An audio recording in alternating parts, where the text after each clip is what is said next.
And now, what about safety? With flexLock, you achieve the high reliable locking force and performance level E with one device only.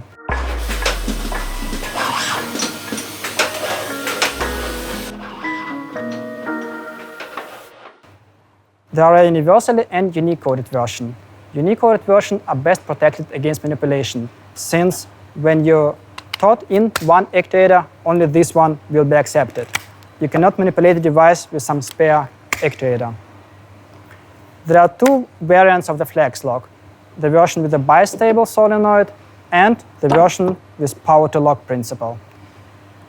The version with the bistable solenoid will remain locked even if the machine lost its power, thus protecting you from the rundown movements of the machine.